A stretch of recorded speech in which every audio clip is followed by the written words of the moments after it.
UPSC में एक glass ceiling जिसको हम बोलते हैं वो साफ साफ नज़र आती है हिंदी और बाकी भाषाओं के साथ। 112 बच्चों को 200 प्लस मार्क्स मिले हैं इंटरव्यू में इस बार। उनमें से हिंदी में इंटरव्यू देने वाले कितने होंगे आपको अंदाजा है? एक। ठीक वैसे कि कोई कहे कि मैं रेसिस्ट नहीं हूँ, पर जब पत्नी ढूंढने का विज्ञापन दे तो कहेगी गोरी और स्लिम चाहिए।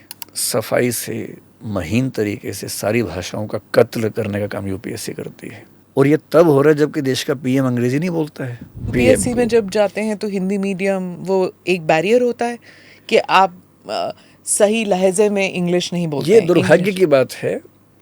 मेरा तो पीएम सबसे परिचय नहीं, पर आपका परिचय है, मैंने सुना है। कभी आपकी उनसे बात हो तो आप उनसे ज़रूर कहिएगा ये बात। यूपीएससी इंटेंशनली करती है नहीं मुझे नहीं पता, पर यूपीएससी में एक ग्लास सीलिंग जिसको हम बोलते हैं वो साफ साफ नज़र आती है हिंदी और बाकी भाषाओं के साथ। मैं फिर फैक्ट्स की बात करता हूँ। अभी जो रिज़ल्ट यूपीएससी का आया, 112 बच्चों को 200 प्लस मार्क्स मिले हैं इंटरव्यू में इस बार। मैं पूरा नंबर एग्जैक्ट बता रहा हूँ आपको। उनमें से हिंदी में इंटरव्यू देने वाले कितने होंगे आपको अंदाजा है? एक। हाँ? 1। 112 बच्चों को 200 प्लस इंटरव्यू में मार्क्स मिले हैं, उनमें से हिंदी मीडियम का एक बच्चा है। बाकी इंग्लिश की रीजनल इंग्लिश पिछले साल 34 को मिले थे, उनमें से भी हिंदी का एक बच्चा था। उसके पीछे 8 साल में हिंदी मीडियम के एक भी बच्चे को 200 नंबर नहीं मिले। ये तो फैक्ट्स हैं। आईएएस मेंस देने वाले 10,000 बच्चे होते हैं, 15,000 10,000 depending on the number of seats. 94% बच्चे इंग्लिश मीडियम से मेंस देते हैं, 5% हिंदी से, बाकी सब भाषाएं मिला के 1%। तो आप फिल्ट्रेशन उसी लेवल पे हो गया है। और जो नहीं हुआ इंटरव्यू में हो जाता है। मार्किंग पैटर्न्स में मेंस में इतना अंतर है, एकदम सीधे सीधे। आप कोई 10 मिनट मेरे साथ बैठ के फैक्ट्स देख ले, उसको मानना पड़ेगा कि डिस्क्रिमिनेशन होता है। अब वो इंटेंशनली हो रहा है कि अपने आप हो रहा है, मुझे नहीं पता।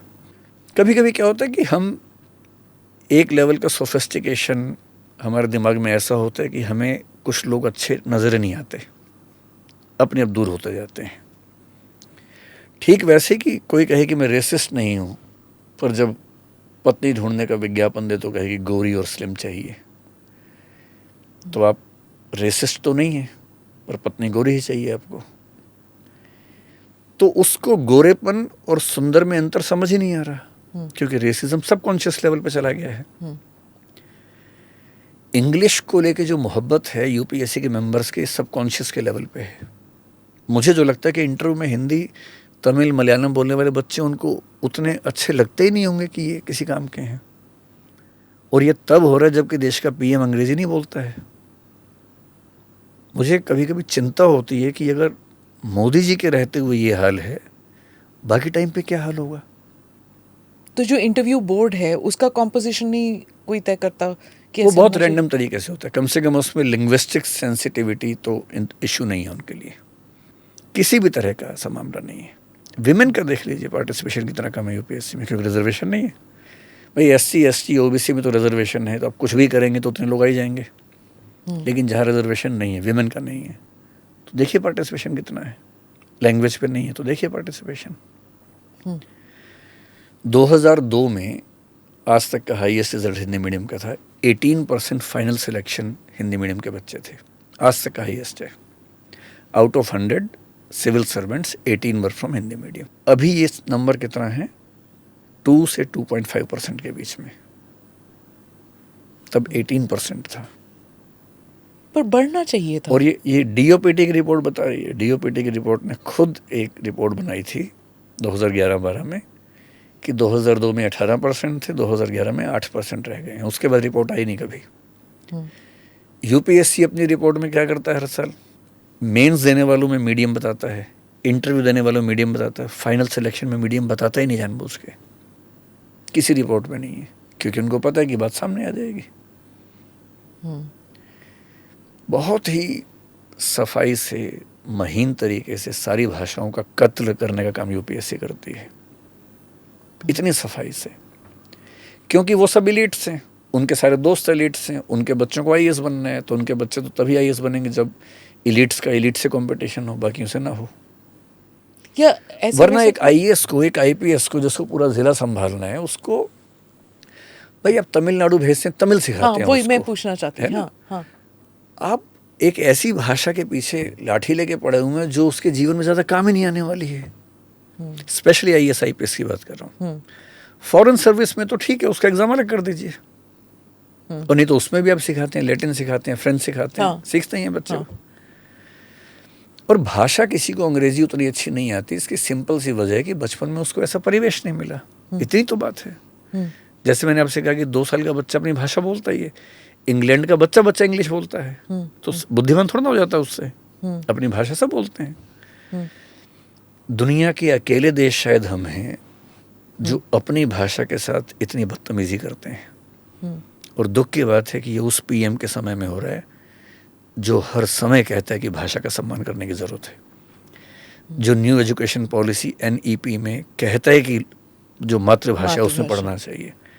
मातृभाषाओं में जब करियर होगा ही नहीं तो मातृभाषा कोई क्यों पढ़ेगा। मैं अंग्रेजी माध्यम से हूँ and I can talk to you in English for maybe 3 hours, but that doesn't make the problem small.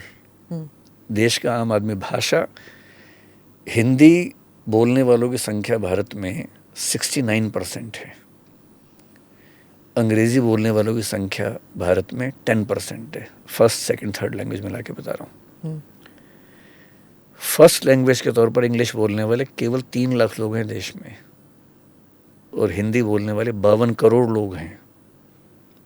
उसके बाद यूपीएससी के फाइनल सिलेक्शन में 1000 में से हिंदी मीडियम के होते हैं 20 से 40, 20 थे। पिछले 2 साल में हमने बहुत ताकत लगाई तो 54 और 42 तक आए हैं। 1000 में 20, 2%।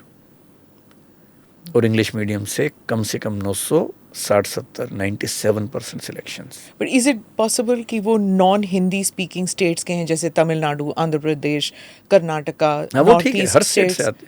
तो मैं तो हिंदी की बात ही नहीं कर रहा, तमिल, बांग्ला सब मिला के बताता हूँ आपको। तो वो शायद नॉन हिंदी नंबर्स में आ गए वो, नहीं, वो नहीं।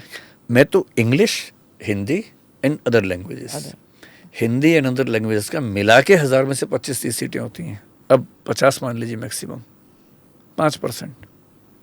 एंड ओनली इंग्लिश मीडियम 95% है। बट आप कह रहे थे कि यूपीएससी में एक ट्रांसपेरेंट सिस्टम है, बट ऑब्वियसली सिस्टम ट्रांसपेरेंट है, जो सिलेबस है वो रहेगा, एग्जाम में चीटिंग नहीं होगी और एग्जाम में पेपर लीक नहीं होगा, वो सब होगा। लेकिन सिस्टम को डिज़ाइन करने के लेवल पर इस तरह से बनाया गया है कि वो ग्लास सीलिंग रहे, कि दीवार नज़र नहीं आएगी। जैसे कार के अंदर कोई मच्छर होता है, शीशा लगे, उसको नज़र नहीं आ रहा, बार बार जा रहा, निकल नहीं पा रहा उससे। जैसे विमेन के लिए कहते हैं ग्लास सीलिंग है। कोई रोक नहीं रहा पर आप आगे बढ़ नहीं सकते। अमेरिका में जो श्वेत हैं, कोई रोक तो नहीं रहा, आगे बढ़ ही नहीं पाते। लोकसभा में महिलाएं क्यों नहीं आ पाती, कोई नहीं रोक रहा। अब वो कह रहे हैं कि after the census is done, उसके बाद होगा। वो अपने आप में एक अलग कहानी है, वहां पे अटक गए फिर ना। Click here to watch the full episode.